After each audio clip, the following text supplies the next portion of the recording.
오늘 말씀 창세기 39장 1절로 23절 말씀. 창세기 39장 1절로 23절 말씀. 제가 가진 성경으로 구약 성경 60페이지 정도 됩니다. 창세기 39장 1절로 23절 말씀. 약간 길지만 저와 여러분이 번갈아 가면서 교독하도록 하겠습니다. 제가 먼저 봉독합니다. 요셉이 이끌려 애굽에 데려가매 바로의 신하 친위대장 애굽 사람 보디발이 그를 그리로 데려간 이스마엘 사람의 손에서 요셉을 사니라. 여호와께서 요셉과 함께 하심으로 그가 형통한 자가 되어 그의 주인 애굽 사람의 집에 있으니 그의 주인이 여호와께서 그와 함께 하심을 보며 또 여호와께서 그의 범사에 형통하게 하심을 보았더라. 요셉이 그의 주인에게 은혜를 입어 섬기되 그가 요셉을 가정 총무로 삼고 자기의 소유를 다 그의 손에 위탁하니 그가 요셉에게 자기의 집과 그의 모든 소유물을 주관하게 한 때부터 여호와께서 요셉을 위하여 그 애굽 사람의 집에 복을 내리심으로 여호와의 복이 그의 집과 밭에 있는 모든 소유에 미친지라. 주인이 그의 소유를 다 요셉의 손에 위탁하고 자기가 먹은 음식 외에는 간섭하지 아니하였더라.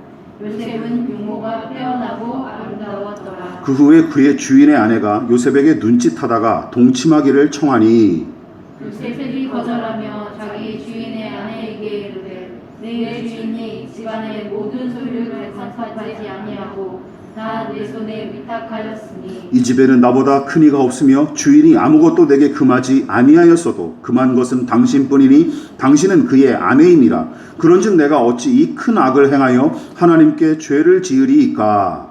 여인이 날마다 요셉에게 청하였으나 요셉이 듣지 아니하여 동침하지 아니할 뿐더러 함께 있지도 아니하니라. 그러할 때 요셉이 그의 일을 하러 그 집에 들어갔더니 그 집 사람들은 하나도 거기에 없었더라. 그 여인이 그의 옷을 잡고 이르되 나와 동침하자. 그러나 요셉이 자기 옷을 그 여인의 손에 버려두고 밖으로 나가매. 그 여인이 요셉이 그의 옷을 자기 손에 버려두고 도망하여 나감을 보고 그 여인의 집 사람들을 불러서 그들에게 이르되 보라, 주인이 히브리 사람을 우리에게 데려다가 우리를 희롱하게 하는도다. 그가 나와 동침하고자 내게로 부르므로 내가 크게 소리 질렀더니 그가 나의 소리질러 부름을 듣고 그의 옷을 내게 버려두고 도망하여 나갔느니라 하고 그의 옷을 곁에 두고 자기 주인이 집으로 돌아오기를 기다려 그 말로 그에게 말하여 이르되 당신이 우리에게 데려온 히브리 종이 나를 희롱하려고 내게로 들어왔으므로 내가 소리 질러 불렀더니 그가 그의 옷을 내게 버려두고 밖으로 도망하여 나갔나이다. 그의 주인이 자기 아내가 자기에게 이르기를 당신의 종이 내게 이같이 행하였다 하는 말을 듣고 심히 노한지라. 이에 요셉의 주인이 그를 잡아 옥에 가두니 그 옥은 왕의 죄수를 가두는 곳이었더라.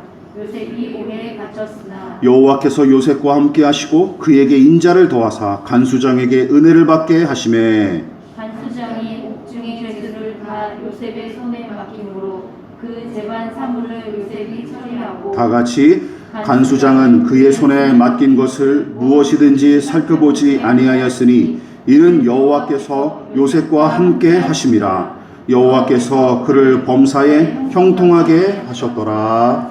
아멘. 예, 말씀의 제목을 우리 같이 읽어보시겠습니다. 시작. 형통한 인생의 재정의. 예, 형통한 인생의 재정의란 제목으로 하나님 말씀 전하도록 하겠습니다. 재정의란 말을 가끔씩 들어보신 적이 있으시죠? 사전적으로는 이미 규정한 말이나 사물의 뜻을 다시 밝혀서 규정하는 것 또는 그 뜻을 가리키는데 어떤 말이 본래의 의미를 벗어나서 잘못 사용되는 경우가 많을 때 그 말에 담긴 올바른 뜻을 다시 밝혀서 제대로 사용하게끔 하는 것이 바로 재정의란 말이겠죠. 특히 신앙 용어 중에서도 재정의하고 재규정할 필요가 있는 단어들이 허다합니다.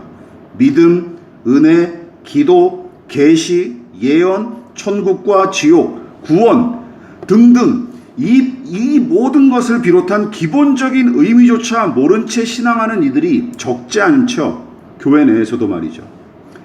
또한 무슨 말인지도 모르고 신앙하는 것보다 더 큰 문제가 있습니다. 그것은 뭐냐 하면 성경에 기록된 중요한 단어를 비롯해서 교회에서 자주 사용하는 신앙 용어를 애초부터 엉뚱한 뜻으로 잘못 배워서 사용하는 것은 물론이고 심지어 왜곡해서 사용한 그 말을 불변의 진리처럼 확신하며 제멋대로 써먹는 바람에 그 폐해가 교회 안에서 이만저만 심각한 게 아닙니다.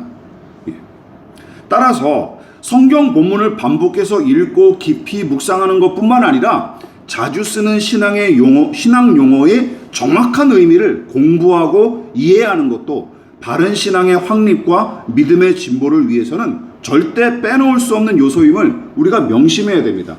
제가 신학교 가서 가장 먼저 공부한 게 뭔지 아십니까? 신학사전이랑 성경 용어사전 가지고 공부한 거예요.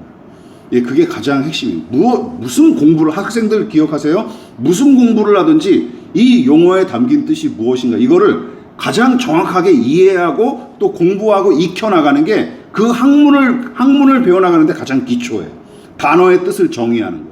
예, 모든 분야가 다 그렇습니다. 심지어 신앙도 예외가 아니에요. 여러분, 그래서 기억하십시다. 어쨌든 잘못 이해한 채로 사용하는 대표적인 단어가 바로 오늘 저와 여러분들이 살펴보려고 하는 형통이란 말이죠.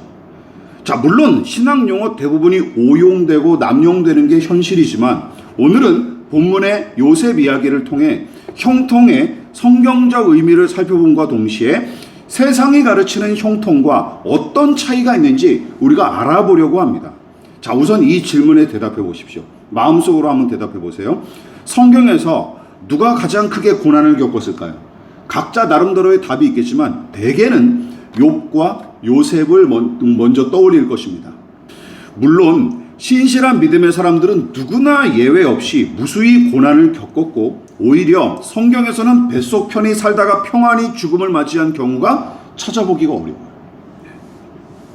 게다가 고난의 양상과 크기는 제각각이고 누가 더 고난당했는지 따지는 것 자체가 무의미한 일이지만 그래도 고난과 관련해서는 의례 두 사람을 떠올리는 신자들이 많습니다. 그렇지 않습니까? 어쨌든 고난에서 자유로운 사람은 존재하지 않을 뿐더러 불신자들도 예외일 수가 없습니다. 따라서 기억하십시다. 제가 누누이 강조하는 거죠. 고통 없이 살리라 하는 다짐은 현실과 동떨어진 바람에 불과할 뿐입니다. 그러나 문제는 무엇입니까? 고난을 요리조리 피하고 고통을 사라지게 할 방법이 있다며 떠벌리는 이 사기꾼들이 세상뿐만 아니라 교회에서도 무수하게 많기 때문이죠. 그래서 그 사람들이 무사람을 현혹하기 일쑤인데 건전한 종교와 건강한 가치관에서는 절대로 나올 수 없는 주장이기에 여러분, 그런 말을 들으면 우선 경계해야 마땅합니다. 여러분, 우리의 믿음도 마찬가지입니다. 예수를 믿는다고 고통이 다 사라지거나 고난에서 면제되는 일은 없습니다. 믿음이 있어도 살벌한 현실에 직면하기 마련이고 도리어 믿음 때문에 더 큰 고통에 직면하는 경우가 허다합니다. 본문의 주인공인 요셉의 인생도 그러하죠. 여러분, 요셉의 고난은 37장부터 시작돼요. 그리고 그 비극은 아버지 야곱의 지독한 편애에서부터 비롯됩니다. 어리석은 아버지인 야곱은 막내 아들인 요셉을 지나칠 정도로 편애했던 까닭에 요셉만 좋은 옷을 지어다가 입히고 그가 하는 말만 귀 기울인 채 다른 자식들의 말은 무시하기 일쑤였습니다. 요셉의 형제들이 이 꼬락서니를 곱게 볼 리가 있겠습니까? 지나치다 싶을 정도로 노골적인 이 아버지의 차별 대접은 그들의 미움과 분노를 사기에 충분했습니다. 게다가 요셉은 부모와 형제들이 자기에게 절을 하는 괴상한 꿈을 2번씩이나 꾼 후에 철딱서니 없이 꿈을 꾸는 족족 식구들 앞에 죄다 떠들어대는 게 아니겠습니까? 야, 아버지와 엄마 그리고 형들이 다 나한테 절하더라. 이런 얘기들을 서슴치 않고 막 해대는 거예요. 가정의 권위와 질서를 무너뜨리는 것 같은 이 꿈 얘기에 심지어 편애를 일삼던 아버지 야곱마저도 요셉을 꾸짖을 정도였습니다. 37장 10절에 나와요. 그 내용이. 이 일은 형들의 시기심과 미움을 더더욱 증폭시키고 아예 요셉을 없애버리자며 형제들끼리 공모하는 결정적인 계기가 됩니다. 그리고 때마침 그 절호의 기회가 찾아오죠. 어떤 일이 벌어지죠? 요셉은 아버지의 심부름으로 양을 치는 형들을 찾아갔고 형들은 그를 만나자마자 사로잡아 구덩이에 던져버립니다. 불행 중 다행인 것은 큰형 루벤이 해치지 말자고 간곡히 제안한 까닭에 지나가던 미디안 상인들에게 요셉을 팔아넘기는 수준에서 이 일은 마무리가 되죠. 그러나 요셉의 입장에서는 이게 제대로 마무리된 것일까요? 살기등등한 눈빛으로 달려들던 형들의 거친 손, 살려달라고 목이 터지라 외쳐도 아랑곳하지 않고 비웃던 그들의 얼굴, 매일 밤 떠올렸겠죠. 죽음의 그림자가 짙게 드리웠던 어두운 구덩이, 그리고 형들에게 배신감을 느낄 새도 없이 밀려들었던 죽음의 공포. 구사일생으로 살아남았으나 미디안 상인에게 팔려 먼 나라로 떠나야 하는 신세. 여러분, 17살의 소년이 겪기에는 너무나 가혹한 일들 아닙니까? 너무나 가혹한 일들이었어요. 지금까지 언급한 모든 내용이 바로 창세기 37장에 담긴 이야기입니다. 그런데 이게 끝이 아니죠. 이게 끝이 아니죠. 우리가 읽었던 본문 39장은 죽을 뻔한 위기를 넘기고 미디안 상인들에게 팔려 이집트로 건너간 이 요셉이 바로 왕의 친위대장인 보디발의 집에서 머슴살이한 이야기와 함께 또 억울하게 누명을 쓰고 옥에 갇혀 죄수가 되는 참담한 내용을 계속 기록합니다.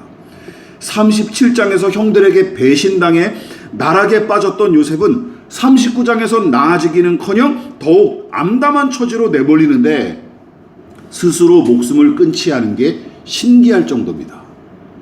그렇지 않습니까? 피부치 형제들의 끔찍한 배신과 따돌림, 살해 위협, 인신매매, 종살이, 억울한 누명을 쓰고 옥에 갇힌 죄수, 이게 다 소년 요셉이 겪은 일입니다. 잘못한 게 많고, 물론 잘못한 게 많고 죄를 저질러서 겪은 일이라면 차라리 합당한 대가를 치른 걸로 여길 수 있겠지만, 여러분 아시다시피 요셉은 매사에 충성했고 선을 행했을 뿐입니다. 그냥 잘못이 있다면 형들의 심기를 조금 꿈 얘기를 하다가 더 건드린 것? 여러분, 편해도 아버지가 했지 요셉의 잘못은 아니지 않습니까? 근본적으로. 근데 이런 일을 당하고 만 거예요. 여러분, 게다가 보디발의 아내가 그를 여러 차례 유혹했을 때도 의로운 요셉은 매번 거절하다가 급기야 달아나죠. 그런데 그 결과가 뭐예요? 그 결과가 뭡니까? 옳은 일을 하고 선을 행한 결과는 매우 참담했습니다. 여러분, 요셉이 왜 매번 거절하고 달아납니까? 하나님을 경외하고 주인인 보디발을 존중했기 때문이에요. 그런데 이 결과가 무엇입니까? 옥에 갇힌 죄수 신세가 되는 것이었어요. 자, 여러분은 요셉의 인생을 어떻게 평가하시겠습니까? 여기까지의 요셉의 이야기를 들으시고 요셉의 인생을 어떻게 평가하시겠습니까? 한 가지는 분명하죠. 성공한 인생은 절대 아니라는 거. 형통한 인생은 절대 아니라는 사실을 우리는 분명히 알 수 있습니다. 어느 누가 이 39장까지에 기록된 요셉의 이야기를 가지고 야, 이 사람 잘 됐구나, 야, 이 사람 성공했구나, 그의 삶이 형통하구나, 누가 감히 이런 얘기를 갖다 붙일 수 있을까요? 정신 나갔다 그러겠죠. 그런데 이상하게도 성경은 39장의 요셉을 어떤 인생으로 평가해요? 형통한 인생으로 평가하다는 평가예요.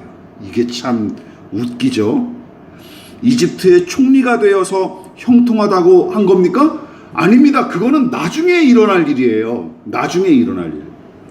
2년 후에나 벌어질 일입니다. 2년 후에. 오히려 요셉이 가장 억울하고 비참한 처지에 놓였을 때 성경은 형통했다고 기록한 게 특이합니다. 바로 이 부분에서 성경이 가리키는 형통과 세상이 가리키는 형통의 차이가 아주 극명하게 드러나는 거예요.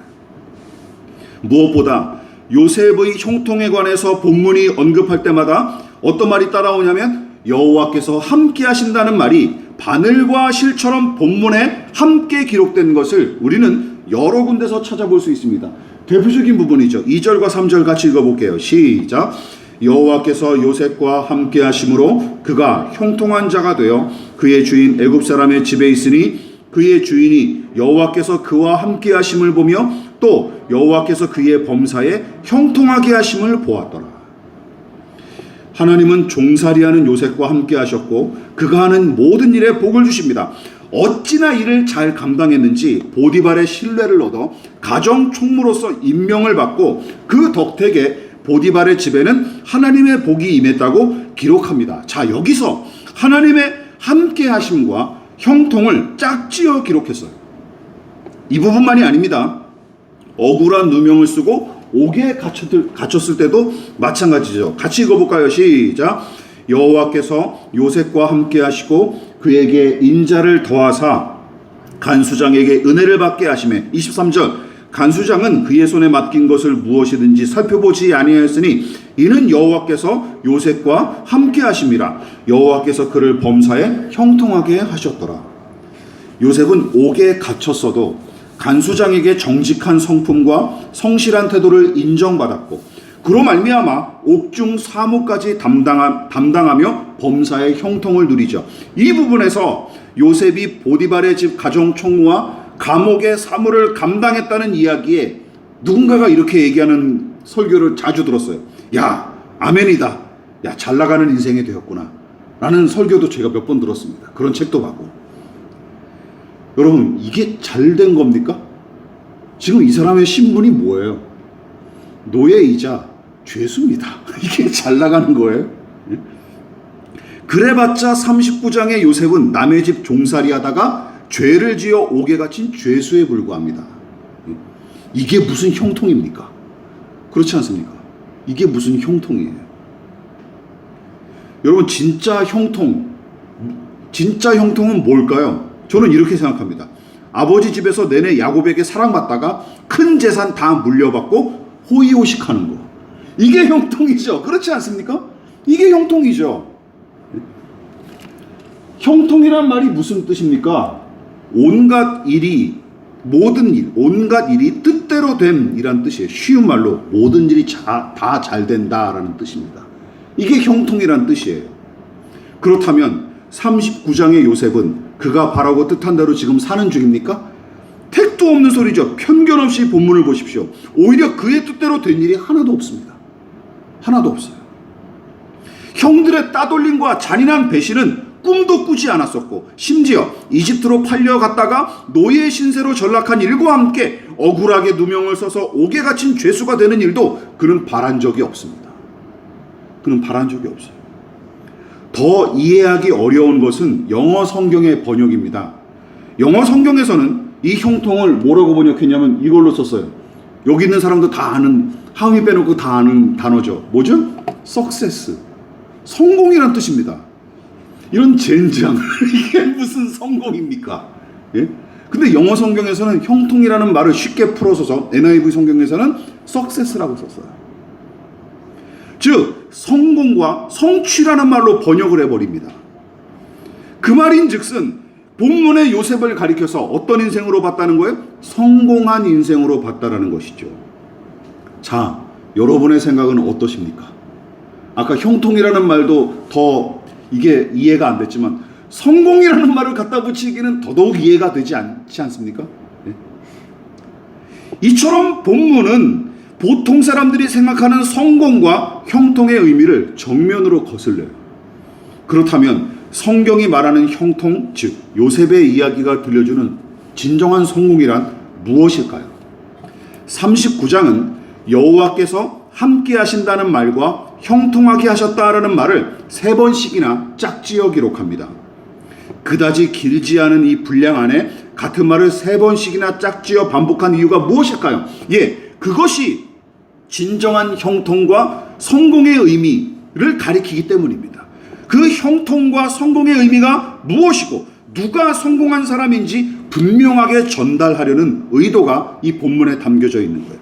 그렇다면 무엇이 진짜 형통이고 성공입니까? 본문은 요셉의 이야기를 통해 이것을 가리키고 있는 거예요. 시작. 하나님의 함께하심이 형통이라고 가르칩니다. 다른 교회 다니는 사람들은 모르겠습니다. 한겨울교회 다니는 분들은 이 내용을 분명히 익혔으면 좋겠습니다. 하나님께서 함께 하시는 인생, 그분과 동행하는 자가 뭐하다는 뜻이? 형통하다라는 뜻입니다. 하나님이 함께 하셔서 부자가 되고 건강해지니 형통하다는 뜻이 아닙니다. 기억하십시오. 함께 하시는 그 자체가 형통하다는 뜻입니다. 믿으십니까? 함께 하신다는 그 자체가 형통이라는 의미예요. 왜냐하면 우리가 하나님으로부터 받을 수 있는 가장 크고 값진 선물이 무엇이기 때문에? 하나님의 존재 자체이기 때문입니다. 믿으십니까? 하나님의 존재 자체가 그분이 주실 수 있는 최선의 선물이고 우리가 받을 수 있는 최선의 선물이기 때문이에요. 여러분, 하나님이 주신 선물 정도가 아니라 하나님께서 친히 우리와 함께 하신 것, 이것이 가장 크고 깊고 값진 은혜입니다. 따라서 사람의 몸으로 우리 곁에 오신 예수님이야말로 가장 귀한 하나님의 은혜인 셈이죠. 마태복음을 함께 읽어보겠습니다. 시작. 보라, 처녀가 잉태하여 아들을 낳을 것이요 그의 이름은 임마누엘이라 하리라 하셨으니 이를 번역한즉 하나님이 우리와 함께 계시다 함이라. 아멘입니다. 죄인을 구원하여 형통하게 하시려고 우리 곁에 오신 예수님, 또한 죄인을 위해 아들을 보내심으로 당신 자신을 내어주신 아버지 하나님, 여러분, 이보다 더 큰 은혜가 없다라고 성경은 이야기하고 있는 것입니다. 종살이하고 죄수가 된 요셉을 형통하게 하시려고 하나님이 어떻게 하십니까? 종의 멍에를 빨리 벗어나게 하고 많은 재산을 모으게 하시는 게 아니라 뭐 하세요? 하나님이 함께 하십니다. 함께 하셔요. 친히 함께 하십니다. 물론 하나님이 함께 하셨기에 당장 생이별한 아버지를 금방 만나거나 금방 누명이 벗겨지는 일은 일어나지 않았습니다. 다만 요셉은 남의 집에서 종살이하고 옥에 갇힌 죄수였어도 하나님이 함께 하셨기에 성경은 그를 가리켜 어떤 사람으로 본 거예요? 형통한 사람, 성공한 사람으로 봤던 것입니다. 믿으십니까? 여러분, 형통은, 성공은 높은 자리에 올라 큰 성과를 거두고 100억씩 11조를 헌금하고 또 무병장수하는 것을 뜻하는 것이 아닙니다. 예, 세상은 그것을 형통과 성공이라고 얘기하죠. 그러나 성경은 그것을 형통이라고 가르친 적이 없습니다. 세상은 남의 집 머슴살이 하다가 옥에 갇힌 죄수를 성공한 사람으로 절대 여기지 않을 것입니다. 게다가 보통 사람은 그런 인생을 꺼름칙하게 여길 뿐만 아니라 함께할 생각조차 못하죠. 솔직히 말해 보십시오. 내 인생에 도움이 되기는커녕 오히려 도움을 줘야 할 사람, 다시 말해 가난하고 천대받고 실패하고 병들며 외톨박이가 된 사람과 여러분 함께하고 싶으십니까? 그런 사람과 함께하고 싶으십니까? 그런데 37장과 39장의 요셉이 거기에 다 해당하는 인생 아니었습니까? 다 해당하죠. 게다가 그 고통을 하루 이틀 겪은 것도 아니고 노예와 죄수로 지낸 세월이 무려 13년입니다. 요셉은 13년 동안 노예와 죄수로 지낸, 그러다가 30살에 드디어 자유를 얻죠. 애굽의 총리가 30살에 되는 거예요. 무지막지하게 긴 세월이죠. 그동안 요셉이 하나님께 마냥 감사했을까요? 말도 안 되죠. 어떤 때는 하늘을 바라보며 주먹질을 해댔을 것입니다. 그런데도 하나님은 고난의 수렁에 빠진 채 오랜 시간 몸부림쳤던 요셉과 늘 함께 하십니다. 또한 요셉은 참혹한 고난을 허락하신 하나님이 원망스럽기도 했겠지만 가장 고통스러웠을 때 친히 찾아와 함께 하시는 그 하나님이 도리어 유일한 위로와 가장 큰 힘이 되주셨던 게 틀림없어요. 그래서 요셉은 하나님을 부정할 수 없었습니다. 여러분, 이것이 우리 신앙의 역설입니다. 요셉은 극심한 고난을 허락하신 하나님이 원망스럽기도 했지만 고통당하는 그의 곁에 오셔서 함께 하시는 하나님을 또한 사랑하고 신뢰할 수밖에 없었습니다. 여러분, 이게 신앙이에요. 이게 저는 신앙의 분명한 정체라고 생각합니다. 또한 비천하고 가난한 그의 인생에 함께 하실 뿐만 아니라 어떤 처지에서도 하나님은 당신이 작정하신 대로 그의 삶을 이끌고 계시다는 사실도 요셉은 더 깊이 깨달을 수 있었습니다. 그래서 그 소망을 내내 놓치지 않고 있었던 것이죠. 즉 하나님이 인도하시는 결과가 무엇이고 그 종착역이 어디인지 정확히 알 수는 없지만 어느 순간부터 그를 이곳에 옮겨 심으시고 여기까지 인도하신 뜻이 있을 거로 확신하기 시작했던 것이죠. 처음부터 그 확신이 확 자리매김하고 컸던 것은 분명히 아닐 것입니다. 마치 하늘의 미랄처럼 겨자씨처럼 작게 그게 심겨졌을 테지만 그는 노예와 죄수 신분으로 살아가면서 함께 하시는 하나님과 끊임없이 교제하면서 그 믿음과 확신과 소망을 계속 키워나갔던 게 틀림없습니다. 아삽 시인이 요셉의 인생을 떠올리며 하나님을 찬양한 내용을 함께 읽어보십시다. 시작. 요셉을 양떼같이 인도하시는 이스라엘의 목자여. 아삽은 요셉을 인도하신 하나님을 찬양합니다. 요셉과 함께 하실 뿐만 아니라 그 인생의 방향을 정하시고 그 걸음을 한 걸음씩 이끄신 하나님의 섭리가 그의 이야기 전체에 분명하게 나타났던 까닭에 아삽 시인이 이처럼 노래하고 고백할 수 있었던 것이죠. 따라서 요셉의 이야기는 두 번째 이것을 가르쳐 줍니다. 시작. 하나님의 인도하심이 형통임을 우리에게 가르쳐 주고 있습니다. 그러나 이 부분에서도 신자들은 문제를 제기해야 마땅합니다. 여러분, 하나님이 신자와 함께 하실 뿐만 아니라 그를 사랑하셔서 친히 인도하시는데도 고난과 고통이 들이닥치는 이유가 뭘까요? 하나님이 인도하시는데 왜 사망과 눈물의 골짜기를 지나가야 하는가? 이것이 우리가 죽을 때까지 풀어야 될 숙제입니다. 그리고 여전히 이해하지 못할 일들이죠. 하나님이 함께 하셔서 항해하는 인생에 왜 고난의 폭풍이 몰아치는지 우리는 알다가도 모릅니다. 진지하게 신앙하는 사람이라면 이 모순을 직면하기 마련이고 더 나아가 이를 악물고 기도하며 욥처럼 하나님께 따져봐야 마땅합니다. 하나님이 함께 하시고 그분이 친히 인도하시는 형통한 인생이라는데 왜 요셉은 비참한 처지에서 큰 고통을 당했을까? 그 이유를 정확히 다 알 수는 없습니다. 그리고 하나님도 욥에게 나타나셔서 어떻게 대답하세요? 그것에 대해 네가 왜 고난당했는지 내가 설명을 해줄게. 그런 말씀하지 않으십니다. 그냥 만나주시죠. 이게 욥기서의 결론입니다. 다만 성경을 통해 우리는 몇 가지 교훈을 얻을 수 있습니다. 그중 한 가지를 요셉에 관해 노래한 또 다른 시인의 고백에서 찾아볼 수 있어요. 같이 읽어볼게요. 시작. 그가 한 사람을 앞서 보내셨으며 요셉이 종으로 팔렸도다. 그의 발은 착고를 차고 그의 몸은 쇠사슬에 매였으니 곧 여호와의 말씀이 응할 때까지라. 그의 말씀이 그를 단련하였도다.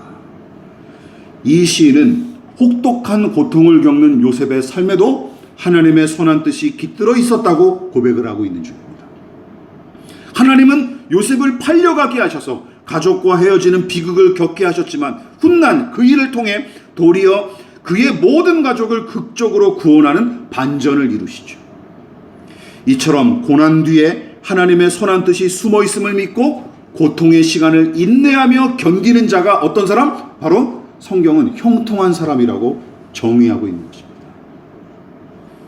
또한 주께서 함께 하시고 친히 이끄시는 사람에게 고난을 허락하신 이유는 그 고난을 통해 그를 더욱 온전한 자로 세우시려는 의도라는 것이죠.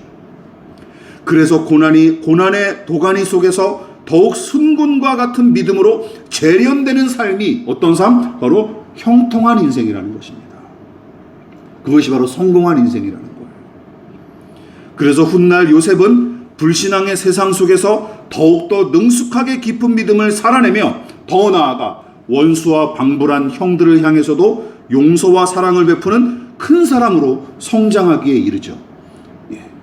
이 고난이 그를 그런 사람으로, 위대한 사람으로 바꿔놓은 것입니다.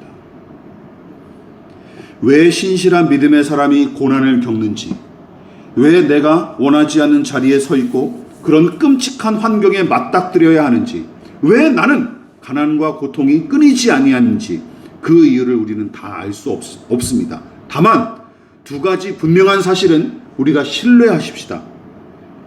하나님은 여전히 나와 함께 하시고 내 인생을 선하게 이끄신다는 사실 말입니다. 믿으십니까? 하나님은 여전히 나와 함께 하시고 내 인생을 분명하게 선하게 인도하고 계실 거다. 이 두 가지 믿음이 있다면 저와 여러분들도 어떤 사람이 될 수 있는 거예요? 하나님 보시기에 형통하고 성공한 인생이 된다는 것이죠. 믿으십니까? 불가피한 고난을 만날 때 여러분은 어떻게 살아갈 것입니까? 우리보다 먼저 이 질문을 하나님께 올려드렸을 요셉의 삶을 들여다보십시오. 그리고 그와 함께 하시고 그 인생의 걸음을 인도하신 하나님의 일하심을 주목하십시오. 고난의 불길에도 하나님께서 작정하신 뜻은 절대 불타 없어지지 않을 것입니다. 또한 하나님은 살아가는 일조차 버거운 절망스러운 처지에서도 당신의 자녀를 선하고 아름답게 변화시키기 위해 여전히 일하고 계실 것입니다. 이것이야말로 하나님께서 함께 하시고 인도하시는 사람이 받아 누릴 형통의 은혜이자 진정한 복이라는 것이죠. 여러분, 우리와 우리 교회도 마찬가지입니다. 거대한 예배당과 많은 신자가 모여야 형통하고 성공한 사역일까요? 제가 그 생각에 사로잡혀서 목회를 해왔다면 벌써 혀 깨물고 죽었을 겁니다. 아, 나는 실패했구나. 아, 나는 뭔가 결함이 많은 사람이구나. 이런 자괴감에 사로잡혀서 절대로 1, 2년 이상 버티지 못했을 거예요. 그러나 여기까지 온 게 다 결국은 이 믿음 때문입니다. 치열하게 이 믿음을 지켜내왔기 때문에 여기까지 올 수 있었던 거죠. 물론 오늘날도 휘청거리기 일쑤이지만 그래도 이 믿음이 이제까지 버티게 해준 원동력이었다는 사실을 고백하지 않을 수 없습니다. 여러분, 또한 마찬가지입니다. 신자 개개인에도 마찬가지예요. 부자가 되고 유명해져야 형통한 인생일까요? 성경은 그런 인생을 가리켜 형통한 인생이라고 이야기한 적이 없습니다. 잠언은 오히려 뭐라고 얘기합니까? 악인의 형통을 부러워하지 말라 라고 성경은 몇 번씩이나 경고하고 있습니다. 우리의 가난함과 비천함을 멸시하지 않으시고 여전히 함께 하시는 하나님을 사랑하는 것, 어떤 상황에서도 우리를 선하게 인도하실 주님을 신뢰하며 걷는 것, 여러분, 이것이 진정한 형통이자 하나님 보시기에 성공적인 인생이라는 것이죠. 그리고 모든 성경의 인물들이, 신실한 믿음의 사람들이 바로 이 믿음으로 살았습니다. 그의 삶의 형편과 관계없이 그들은 하나님 보시기에 형통하고 성공적인 인생으로 살았던 것이죠. 여러분, 말씀을 마무리하도록 하겠습니다. 하나님이 함께 하시고 그분이 인도하시면 그곳이 형통한 자리인 줄 믿고 나아가는 저와 여러분 다 되기를 진심으로 축원을 드리겠습니다. 축도하겠습니다. 지금은 우리를 위하여 십자가에 몸부려 피 흘려 돌아가신 예수 그리스도의 한량없으신 은혜와 하나님 아버지의 지극하신 사랑하심과 성령 하나님의 영원한 사귐이 함께 하시는 하나님을 범사에 인정하고 또한 인도하시는 하나님의 손에 붙들려 기꺼이 그 길을 따라가고자 겸손히 머리 숙여 성공과 진정한 형통의 삶을 살아가고자 겸손히 머리 숙인 사랑하는 성도들의 머리 위에 저들의 가정과 직장과 사업장과 학업과 장래 가운데 그리고 이 나라의 민족과 한국교회와 저 북녘의 동포들과 세계와 열방 가운데 지금부터 영원히 함께 하시기를 간절히 축원하옵나이다. 아멘.